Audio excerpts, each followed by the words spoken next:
Di sebuah desa kecil di Jawa Tengah, Andi menjalani hidupnya dengan sederhana. Usianya 28 tahun, dan sejak remaja ia sudah terbiasa bekerja keras sebagai buruh serabutan. Ia dikenal sebagai sosok yang jujur, rajin, dan ramah, tetapi nasib ekonominya tak pernah berpihak kepadanya. Setiap harinya, ia menjalani rutinitas sebagai kuli panggul di pasar desa. Upah yang ia dapatkan hanya cukup untuk makan sederhana dan membayar kontrakan kecil di pinggir desa. Meski begitu, ada satu hal yang membuat Andi selalu semangat menjalani harinya. Sinta. Perempuan itu bekerja sebagai guru honorer di SD desa, dan setiap pagi Andi selalu menyempatkan diri untuk sekadar menyapa saat Sinta berjalan ke sekolah. Senyum Sinta adalah pengobat lelahnya. Meskipun dalam hati, Andi tahu mereka berasal dari dunia yang berbeda. Sinta adalah anak kedua dari keluarga Pak Raji, seorang petani sukses yang dihormati di desa mereka. Rumah keluarga Sinta jauh lebih besar dibanding rumah-rumah lain di desa itu, dengan pekarangan luas dan ladang yang membentang di belakangnya. Meski hidupnya cukup nyaman, Sinta tidak pernah sombong. Ia justru sering membantu warga desa lain, termasuk Andi. Perkenalan mereka bermula saat Sinta membantu mengajar anak-anak buruh di pasar, tempat Andi bekerja. Mas Andi, anak-anak ini butuh bantuan buku. Apa ada kardus bekas di pasar yang bisa kita gunakan untuk menyimpan koleksi buku mereka? Tanyanya suatu hari. Andi, yang sedang mengangkat karung beras, tersenyum lebar. Tentu, Mbak Sinta. Nanti sore saya carikan yang bagus. Dari situ, hubungan mereka semakin akrab. Sinta kagum dengan kebaikan Andi yang selalu siap membantu, sementara Andi terpesona dengan kepedulian Sinta kepada orang-orang di sekitarnya. Namun, ketika Andi memberanikan diri melamar Sinta, cobaan besar datang menghadang. "Apa kamu sudah gila, Sinta?" bentak Pak Raji saat Sinta memberitahu keputusannya. Andi itu tidak punya apa-apa. Dia bahkan hanya punya satu sepeda motor tua yang hampir rongsok. Bagaimana dia akan menghidupimu? Sinta menundukkan kepala, tapi suaranya tetap tegas. "Pak, Andi memang miskin, tapi dia pekerja keras. Dia pria baik, dan aku percaya dia akan berusaha untuk membahagiakanku." Pak Raji tidak menyerah begitu saja. Ia mencoba membujuk Sinta dengan berbagai cara, bahkan meminta kakaknya, Lina, untuk menasihati adiknya. "Sinta, pikirkan masa depanmu. Kamu masih muda dan punya banyak pilihan. Kenapa harus memilih jalan yang berat?" kata Lina. Namun, cinta Sinta kepada Andi sudah bulat. "Aku tidak butuh hidup mewah, Mbak. Aku hanya ingin bersama seseorang yang mencintaiku dengan tulus. Aku percaya Andi bisa memberikan itu." Akhirnya, meskipun dengan hati berat, Pak Raji mengizinkan pernikahan mereka. Namun, restu itu diberikan tanpa dukungan apapun. Tidak ada pesta besar, tidak ada hadiah dari keluarga Sinta, hanya izin yang setengah hati. Hari pernikahan tiba. Andi dan Sinta menikah di masjid desa, disaksikan hanya oleh keluarga terdekat dan beberapa teman. Tidak ada gaun pengantin putih berkilauan atau dekorasi mewah. Pakaian yang mereka kenakan adalah hasil pinjaman. Andi memakai setelan jas tua milik pamannya, sedangkan Sinta mengenakan kebaya sederhana yang dipinjam dari tetangga. Meskipun sederhana, pernikahan itu dipenuhi kehangatan. Warga desa yang mengenal Sinta dan Andi ikut hadir untuk memberikan doa restu. Pak Leman, tetangga sebelah kontrakan Andi, bahkan datang membawa sepanci besar gulai kambing sebagai hadiah. "Ini untuk kalian. Mungkin tidak banyak, tapi semoga cukup untuk makan tamu hari ini," katanya dengan senyum lebar. Saat akad nikah berlangsung, hati Andi berdebar. Suara penghulu terdengar begitu jelas di telinganya. Tapi yang paling ia ingat adalah ketika ia harus mengucapkan ijab kabul. Dengan suara bergetar namun mantap, ia mengucapkan janji suci itu. "Mas Andi, apa kamu siap?" bisik Sinta saat mereka duduk bersama setelah acara selesai. Andi menatap istrinya dengan senyum kecil. "Siap untuk apa?" Untuk hidup dengan segala kesederhanaan ini, Andi menggenggam tangan Sinta erat. "Aku siap, karena aku tahu kita akan melewati semuanya bersama." Setelah menikah, mereka pindah ke kontrakan kecil yang sudah dihuni Andi sebelumnya. Rumah itu hanya terdiri dari satu kamar tidur dengan dinding anyaman bambu. Atapnya bocor di beberapa bagian, sehingga setiap kali hujan, Sinta harus menyiapkan ember untuk menampung air. Tetangga mereka, Bu Lilis, sering datang untuk membantu membersihkan rumah atau memberikan makanan sederhana. "Sinta, kamu hebat mau tinggal di sini. Saya yakin Mas Andi pasti bekerja keras untuk membuatmu bahagia, katanya suatu sore sambil mengulurkan sepiring nasi dan ikan asin. Meskipun kondisi mereka sulit, Sinta dan Andi tidak pernah kehilangan semangat. Mereka saling mendukung, saling menguatkan, dan menjalani hari-hari penuh cinta meski dalam keterbatasan. Namun, dalam hati Andi, ada satu janji yang ia tanamkan sejak awal pernikahan mereka. Sinta, suatu hari aku akan membelikanmu rumah yang lebih baik, katanya sambil memandang keluar jendela. Aku tahu ini mungkin akan memakan waktu lama, tapi aku berjanji. Sinta tersenyum dan meletakkan kepalanya di bahu Andi. Mas, aku tidak butuh rumah besar. Aku hanya butuh Mas tetap ada di sisiku. Tapi kalau itu mimpi Mas, aku akan mendukungmu. Dan dari sinilah, perjuangan mereka untuk rumah impian dimulai. Pagi itu, Andi berdiri di depan cermin kecil di rumah kontrakan mereka, mengenakan kaos lusuh dan celana panjang yang sudah mulai memudar warnanya. Aku berangkat dulu. Ya, Sin, katanya sambil merapikan helm tuanya. Sinta, yang sedang melipat pakaian, mengangguk sambil tersenyum. Hati-hati di jalan, Mas.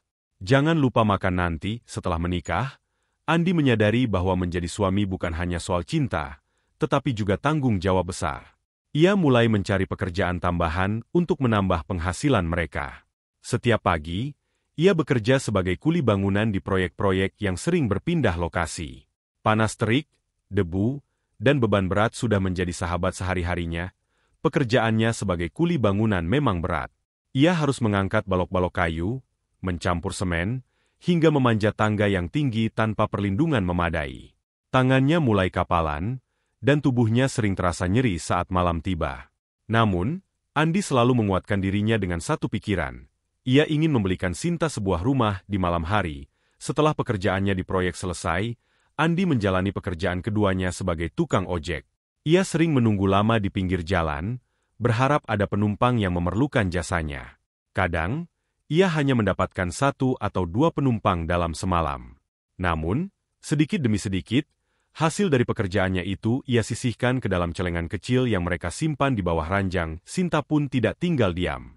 Ia memahami betapa berat beban yang ditanggung suaminya, sehingga ia berusaha untuk membantu dengan cara lain. Sebagai seorang ibu rumah tangga, ia mengatur keuangan keluarga dengan sangat ketat. Tidak ada uang yang terbuang percuma. Mas, aku beli sayur di pasar tadi pagi. Penjualnya baik.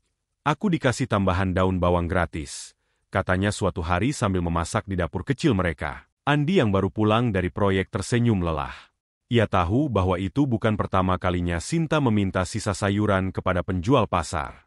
Setiap malam, mereka duduk bersama untuk menghitung uang yang mereka sisihkan. Andi membuka celengan mereka dan menghitung lembar demi lembar uang kertas. Hari ini kita tambah 100.000 lagi, katanya sambil tersenyum. Meski jumlahnya kecil, bagi mereka itu adalah langkah maju menuju impian besar mereka. Ketika tabungan mereka mencapai jumlah yang cukup signifikan, Andi dan Sinta mulai mencari rumah yang sesuai dengan kemampuan mereka. Namun, harga rumah di daerah mereka sangat tinggi. Rumah sederhana dengan 2 kamar tidur membutuhkan uang muka sebesar 150 juta rupiah, jumlah yang terasa mustahil bagi mereka. Kita harus lebih hemat lagi, Sin. Kalau kita bisa menabung 4 juta rupiah setiap bulan, dalam 3 tahun kita akan punya cukup uang untuk uang muka, kata Andi dengan semangat. Namun, menghemat 4 juta rupiah setiap bulan bukanlah hal mudah.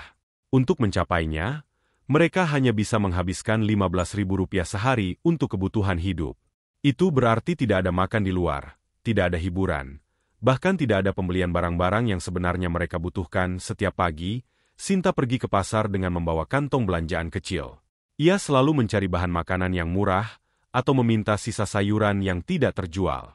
Kadang, ia membeli ikan asin sebagai lauk yang bisa bertahan hingga beberapa hari. Suatu hari, seorang pedagang di pasar menatap Sinta dengan rasa iba. "Ibu, ambil saja sayur ini. Sudah agak layu, tapi masih bisa dimasak. Tidak usah bayar," katanya. Sinta tersenyum dan mengucapkan terima kasih, meskipun hatinya terasa pedih. Ada kalanya mereka benar-benar tidak memiliki uang untuk membeli makanan. Pada hari-hari seperti itu, Sinta memasak nasi saja dan membuat sambal dari cabai sisa di dapur. "Mas, hari ini kita makan sederhana saja." "Ya, tapi besok aku akan ke pasar lebih awal. mungkin bisa dapat bahan lebih murah, kata Sinta sambil menyajikan makanan. Andi merasa bersalah melihat pengorbanan istrinya. Aku janji, semua ini tidak akan sia-sia. Kamu akan tinggal di rumah yang layak, katanya suatu malam. Sinta hanya tersenyum dan menggenggam tangan suaminya. Aku percaya sama Mas. Rumah itu tidak penting. Yang penting kita selalu bersama. Namun, tantangan tidak berhenti di situ. Suatu hari, roda motor Andi bocor saat ia sedang bekerja sebagai ojek.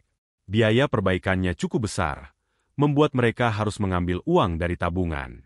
Andi merasa frustrasi, tetapi Sinta menghiburnya. Uang itu memang untuk kebutuhan kita, Mas. Jangan terlalu dipikirkan. Kita masih punya waktu untuk menabung lagi, katanya dengan lembut. Meski banyak rintangan, Andi dan Sinta tidak pernah menyerah. Setiap kali mereka merasa lelah atau putus asa, mereka saling mengingatkan bahwa perjuangan ini adalah untuk masa depan mereka bersama. Kita tidak sedang membeli rumah, Mas. Kita sedang membangun mimpi kita, kata Sinta suatu malam. Kata-kata itu membuat Andi kembali bersemangat. Perjuangan mereka menjadi semakin bermakna karena mereka menjalani semuanya bersama. Setiap pengorbanan, setiap tetes keringat, dan setiap sen yang mereka hemat adalah bukti cinta mereka satu sama lain. Mereka tidak hanya membangun sebuah rumah, tetapi juga membangun fondasi yang kuat untuk kehidupan mereka di masa depan. Setelah 3 tahun penuh perjuangan, tabungan mereka akhirnya cukup untuk membayar uang muka rumah impian mereka. Rumah itu sederhana, dengan 2 kamar tidur dan halaman kecil, tetapi bagi mereka, itu adalah istana. Andi mengurus renovasi rumah tersebut dengan caranya sendiri. Ia memanggil teman-temannya yang bekerja sebagai tukang bangunan untuk membantu. Bersama-sama, mereka mengecat dinding, memperbaiki atap yang bocor, dan memasang beberapa perabot sederhana. Sinta membantu dengan membersihkan rumah dan menata barang-barang seadanya. Meski rumah itu jauh dari sempurna, Sinta merasa sangat bahagia. Pada hari mereka pindah ke rumah baru, Andi menyiapkan kejutan untuk Sinta. Di salah satu dinding rumah, ia menggantung foto pernikahan mereka dengan sebuah pesan tertulis. Terima kasih telah sabar menungguku. Rumah ini adalah bukti perjuangan kita. Aku mencintaimu, Sinta. Ia juga menyerahkan kunci rumah yang ia simpan dalam amplop berbentuk hati. Sinta memeluknya sambil menangis terharu. Mas, rumah ini lebih dari cukup. Tapi yang lebih berharga adalah perjuanganmu untuk kita. Aku sangat bersyukur memiliki suami sepertimu. Malam itu, mereka duduk di beranda rumah sambil mengenang semua perjalanan berat yang telah mereka lalui. Andi menggenggam tangan Sinta dan berkata, kita mungkin tidak punya banyak harta, tapi aku merasa seperti orang terkaya di dunia karena aku memilikimu. Sinta tersenyum, menatap suaminya dengan penuh cinta. Dan aku bahagia karena bisa berjuang bersamamu, Mas. Kisah Andi dan Sinta adalah bukti bahwa cinta dan kerja keras dapat mengatasi segala rintangan. Rumah impian mereka adalah hasil dari ketulusan, kesabaran, dan perjuangan yang tak kenal lelah. Bagi Anda yang sedang berjuang, ingatlah bahwa kebahagiaan tidak hanya berasal dari hasil, tetapi juga dari proses yang Anda jalani bersama pasangan Anda. Sebuah rumah bisa menjadi tempat tinggal, tetapi cinta dan perjuangan bersama adalah yang membuatnya menjadi rumah. Demikianlah sebuah kisah penuh makna yang bisa kita ambil pembelajaran di dalamnya. Semoga kisah ini bisa memberikan nilai positif bagi penonton sekalian. Terima kasih telah menonton video ini sampai akhir. Sampai jumpa di kisah-kisah inspiratif lainnya. Jangan lupa like, subscribe dan tinggalkan jejak kalian di kolom komentar.